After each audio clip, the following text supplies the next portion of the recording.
उत्तर प्रदेश के एक छोटे से गांव सहरपुर के बाहरी हिस्से में एक पुराना लेकिन गजब इज्जत वाला घर था। शर्मा परिवार का घर। मिट्टी की खुशबू, खेतों में हिलती सरसों, हल्की धूप और पुरानी परंपराओं से चमकता ये घर एक संयुक्त परिवार की पहचान था। इस घर में रहते थीं दादी सरस्वती देवी, उनके छोटे बेटे करण, बड़े बेटे अर्जुन और घर की मुखिया कावेरी देवी, यानी अर्जुन और करण की माँ। अर्जुन सबसे बड़ा बेटा था, सीधा साधा जिम्मेदार लेकिन दिल का बहुत नर्म। वहीं करण था थोड़ा शहराती दिमाग वाला, तेज बोलने वाला, आधुनिक सोच वाला और लाइफ में आगे बढ़ने का भूखा। दोनों भाइयों की शादी हो चुकी थी। अर्जुन की शादी हुई थी गांव की लड़की राधा से और करण की शादी हुई थी शहर की लड़की पूजा से। यही दो बहुएं राधा और पूजा इस कहानी की जान है। लेकिन इन दोनों की सोच, आदतें, जीवन शैली और रिश्तों को समझने का नजरिया बिल्कुल अलग था। राधा, गांव की खुशबू वाली बहू।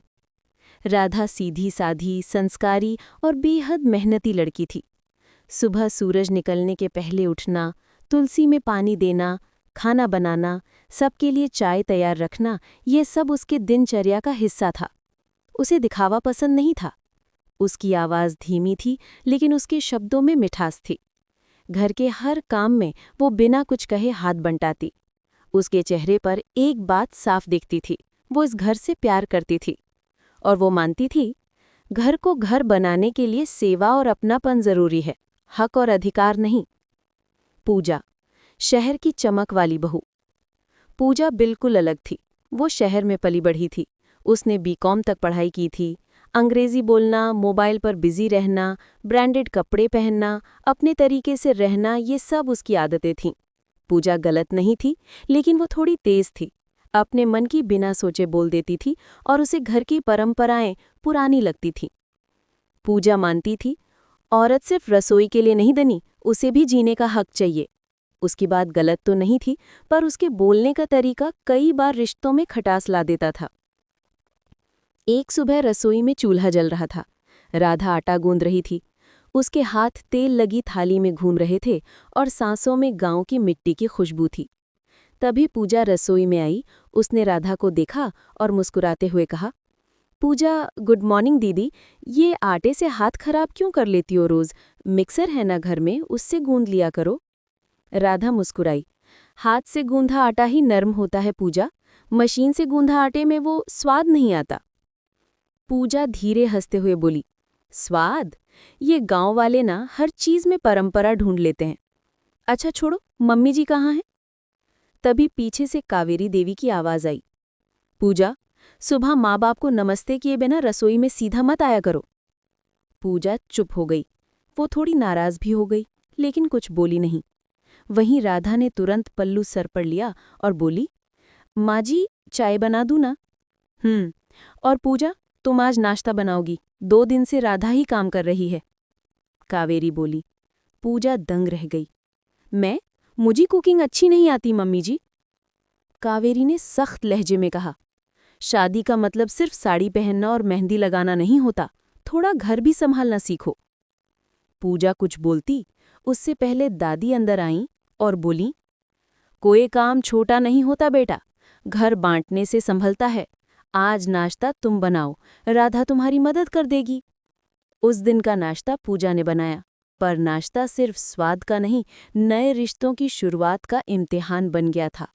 और पूजा उस इम्तिहान में बहुत पीछे रह गई थी।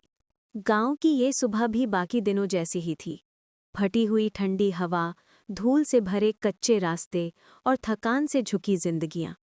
गांव के एक कोने में मिट्टी और फूस से बना एक छोटा सा घर खड़ा था, जैसे किसी ने उसे समय के थपेड़ों में भूल सा दिया हो। वही राहुल का घर था, गरीबी की मार झेलता हुआ, मगर फिर भी उम्मीद की एक धीमी लौ लिए हुए। राहुल मुश्किल से 17-18 साल का लड़का था, दुबला पतला, चेहरे पर जिम्मेदारियों की रेखाएं और आंखों में दबा हुआ दर्द जो वो किसी को दिखाता नहीं था। पिता नहीं थे, गुजरे नहीं थे, बल्कि छोड़कर चले गए थे, क्योंकि गरीबी और बीमारी ने उन्हें इंसान से पत्थर बना दिया था।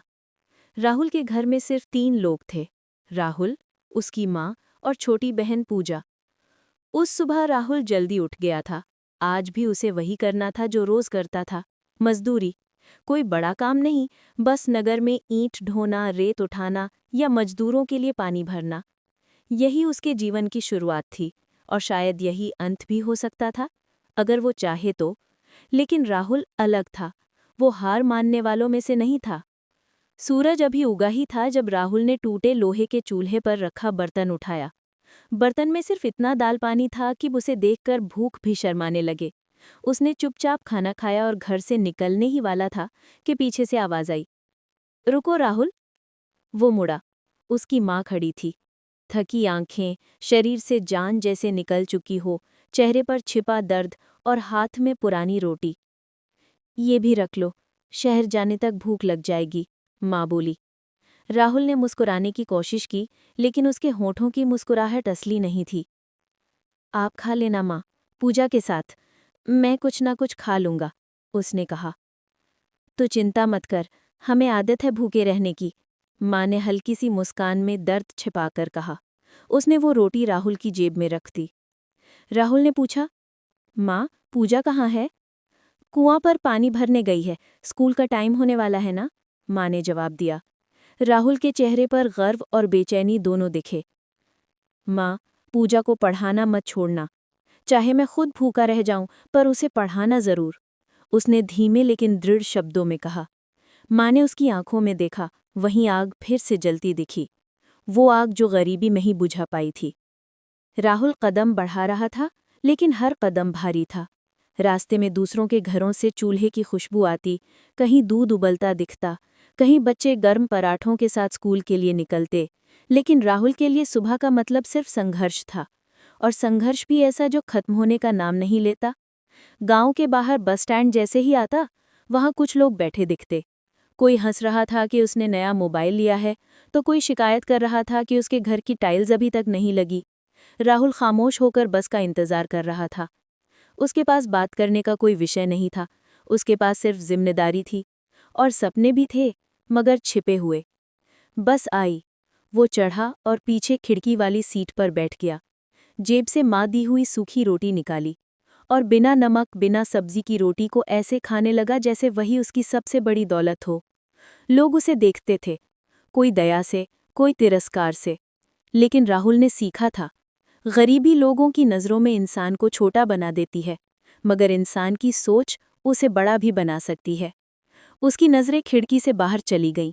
सड़क तेजी से पीछे भागती जा रही थी, जैसे जिंदगी हमेशा उससे आगे भागती रही हो। तभी उसकी आंखों में आंसू उतर आए।